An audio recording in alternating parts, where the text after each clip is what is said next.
what I was thinking about talking about modern media.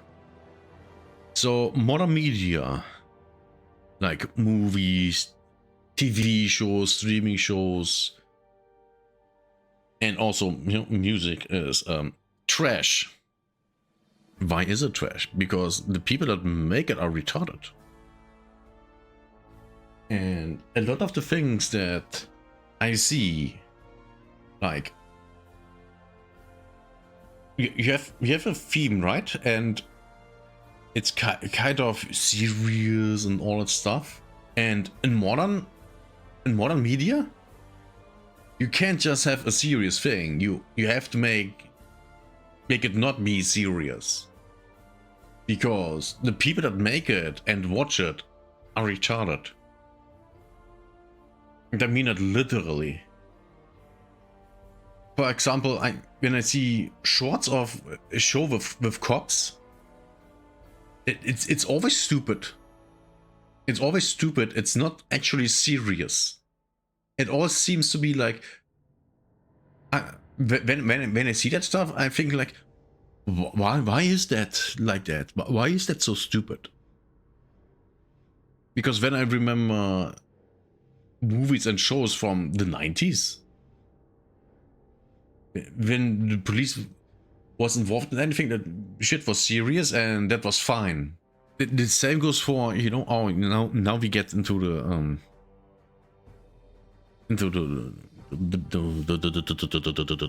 the meat of the thing. Media today is extremely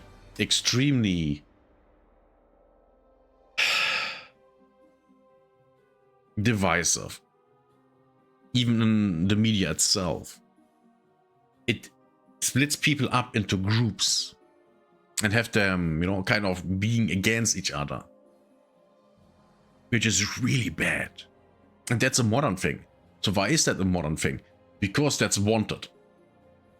That's politically wanted. So we, the people, don't work together and see where the problems actually are and solve them, because the problems are all from the top. So let me give you an example. Back in the golden days of making movies and shows, and you don't need to believe me, just watch this stuff. Predator 1. We have 2 black characters in the movie. Does it matter that they are black? No. Is that a point of any discussion? No. Does it have any relevance to the story? No. Would it change anything in the movie if these 2 black characters would be white and all the previously white characters would be black? Would that change anything in the movie? No. Why not? Because these 2 black characters are just 2 men that happen to be black. Now compare that to modern media. In modern media, and we go with, American media and European media, black people there, and especially in the USA media, black people are being a stereotype of black people. They are. I personally don't believe that the producers, the writers, and the studios see black people as actual people. And that's why black people are portrayed the way they are. I actually believe that they don't believe that black people are people. 100%. You can't explain me why else would they write black people this way? Why?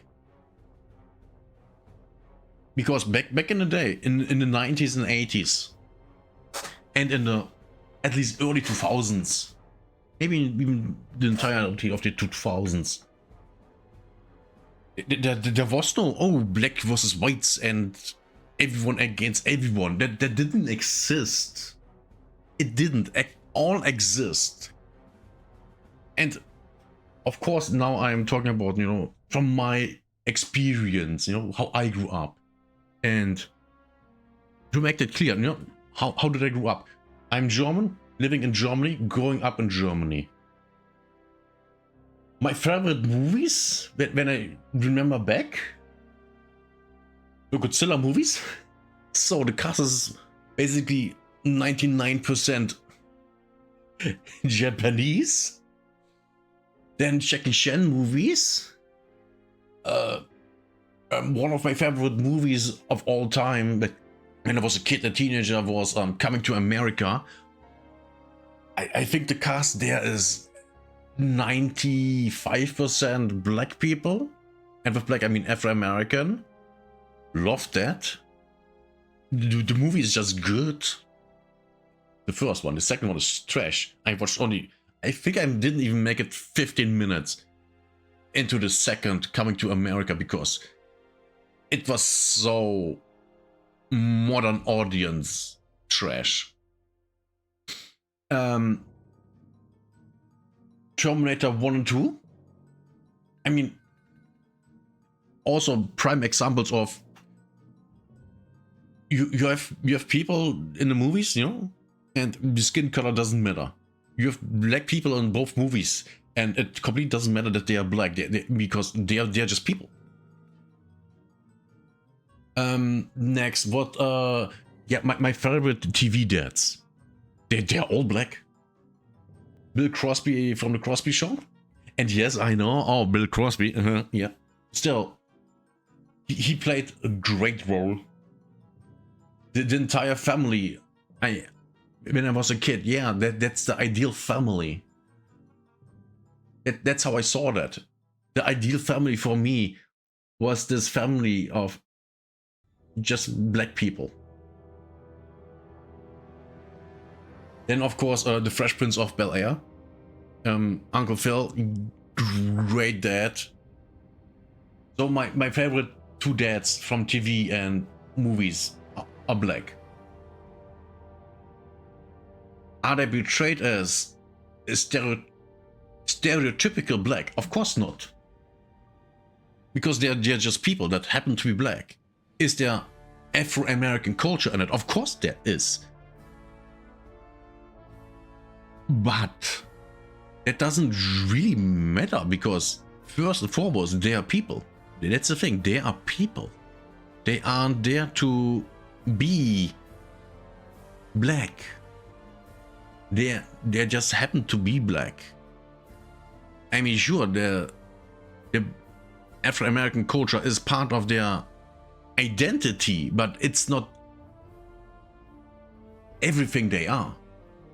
And of course, we have to see Uncle Phil, that was in the 90s. He was in his 40s. So he grew up in a different black culture than Afro-Americans are today. The black culture Uncle Phil grew up in doesn't exist anymore. It doesn't. And that's the difference. And it was completely portrayed differently. For example, in these days, how many TV shows or movies you see where the parents of kids are married or don't interact weirdly with each other in a basically abusive way? Which brings me to Malcolm in the Middle, and why I don't like that thing. But we aren't talking about that yet. But do you see where I'm coming from? Do you see what I'm talking about? Do you see what I mean? Do you understand my words and the meaning behind them? I hope so. The division that we see today in the media between the races and cultures comes from the top. Now, have there always been conflicts between races and cultures? Of course there have been. No one is saying that there have never been. Of course there are.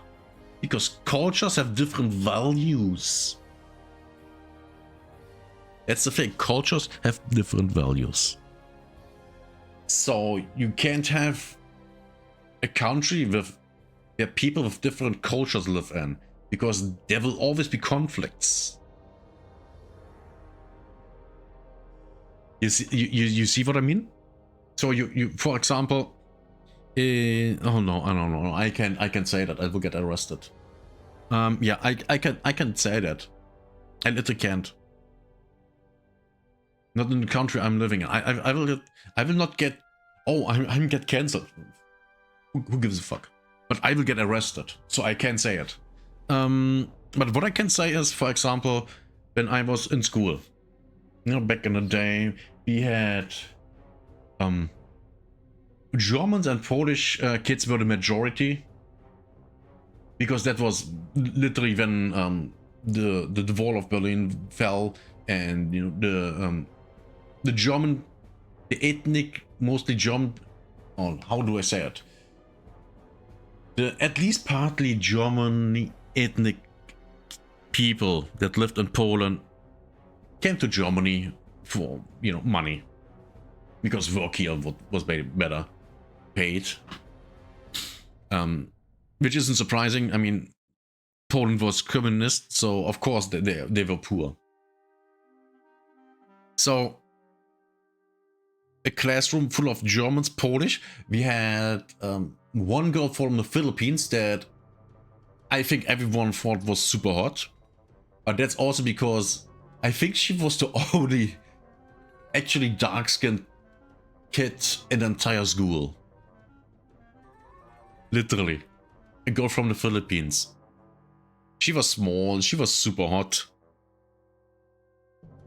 and you know, I think everyone liked her, maybe with the exception of some girls because they were jealous. You know, the usual girls thing. But I've, for example, never heard anyone flaunt any racial slurs at her or anything like that. We were busy, the boys were busy calling each other racial slurs. Like we Germans were the potato eaters. The Polish kids were the thieves, because you know they came from Poland, and back then the Poles were coming to Germany, steal cars here, bring them over to Poland into a workshop, and then they would disassemble the entire car. And then, you know, oh yeah, there's no car, so no car was stolen. That's, by the way, why we have serial numbers on car parts. It's literally that. How can I be sure of that? Because I saw it in the news. Mercedes introduced that because the cars were stolen so often that they had to do something. And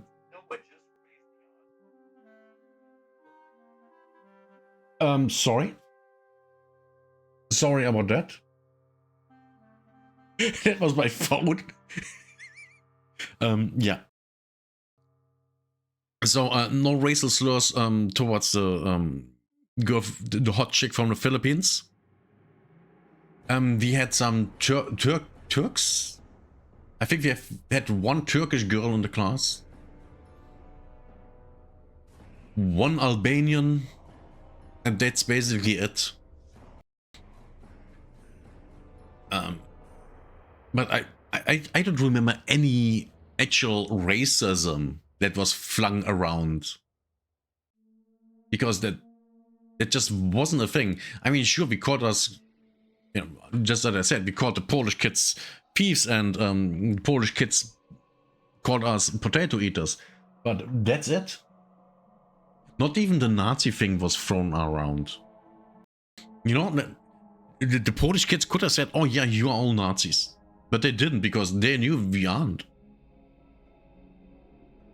Calling someone a Nazi back then was actually a serious thing. Yet you wouldn't do, unlike today, where everyone that disagrees with, you know, a certain group of people is being called a Nazi, which is really, really dumb. You really make being a Nazi look good at this point.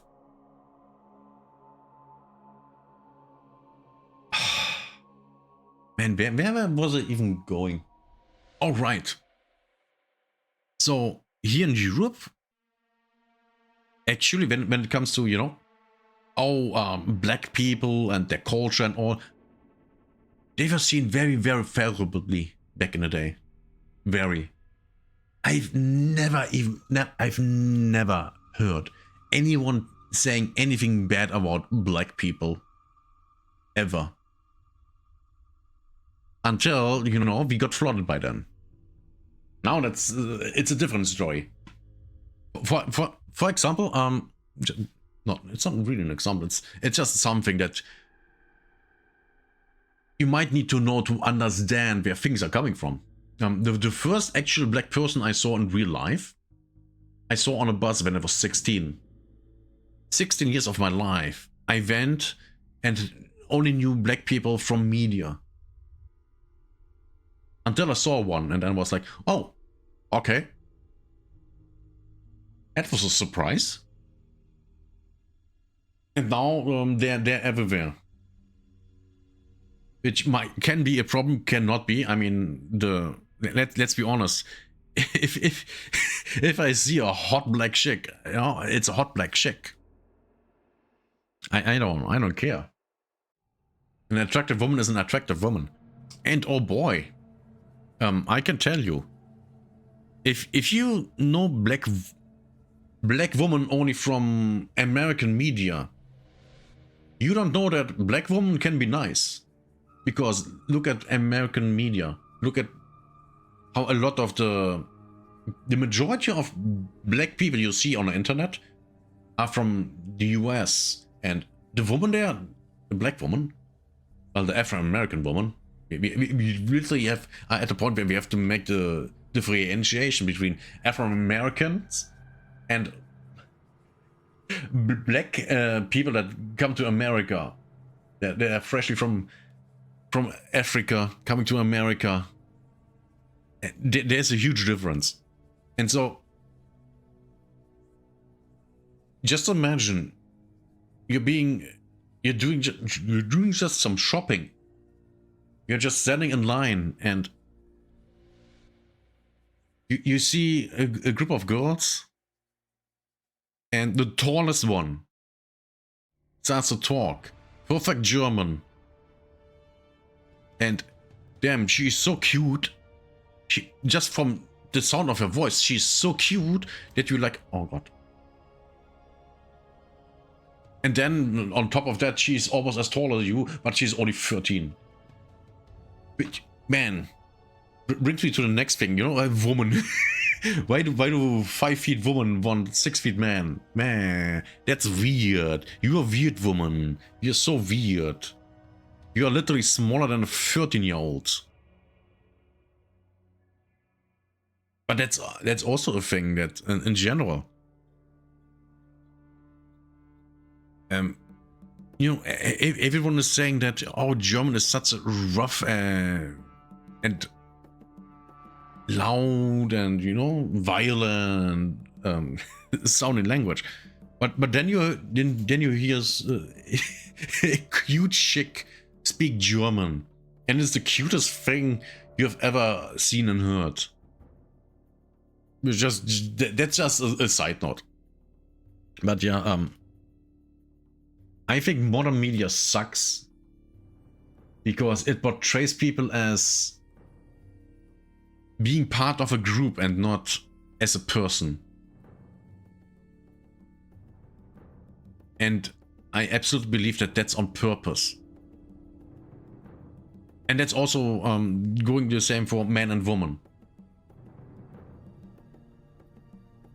I think that I'm 100% certain that that's on purpose. Absolutely, that's on purpose to destroy society. I'm 100% certain about that. And yes, oh, it's a conspiracy theory. Yes, sure. And it's true. Why else would they do it? Why else would the media change into, oh yeah, we have to have everyone fight with each other? instead of working together. You would think that the people that wanna fight for the greater good would, you know, fight for the greater good, but they don't. You would think they would understand that, but they don't. You would think they would understand that working together is better for everyone than, you know, being in fights with each other. But the thing is, they are just being used. And they don't see that they are being used because they are stupid. They are stupid. They don't understand that they are just being used. And yeah. That's what I think about modern media and how they are betraying, you know, black people. Or in generally everyone that's not black. Or even white people. They portray everyone as a stereotype. A stereotype they create. They want to create. They want people to be these stereotypes. But they aren't. And I've watched before the stream, I watched a bodycam video. A streamer, a VTuber reacting to a bodycam video. And guess what? A white chick beat up one or two non-elderly Afro-American women. And, you know, that's not even the thing I'm about to talk about. But a white cop talking to 4, 5, 6 black women. Guess what? Was there any of these women angry that, oh my god, there's a white cop, how disgusting, oh my god, ooh, I don't want to get shot, or anything like that? No. No. It was a completely normal interaction between people. He talked to them, what happened, you know? They told him everything was fine. And that's what they don't want to know. That's what they don't want you to be. Just normal people. They don't want you to be that. They want you to be a stereotype. They want you to fight a fight against people that aren't like you. And it doesn't matter if it's a skin color, culture, or whatever. They just want you to fight against everyone. So you can't unite against people that actually want to harm you. No, I'm not going to say who it is because I don't want to get arrested. But let's just say it's people with a lot of power. Basically, every person that wants power, you have to assume they are evil. Because why else would they want power? And with that, we are at the end of this video. I hope you enjoyed it. I definitely did, because I wanted to make a video like this for once, but I didn't. Always went with something else, doing reacts and shit like that. So if you want to see more of this, subscribe. If you want others to see it, like. And if you want me to know something, leave a comment. And see you next time. Bye bye. Oh boy. I hope I don't get arrested for this one.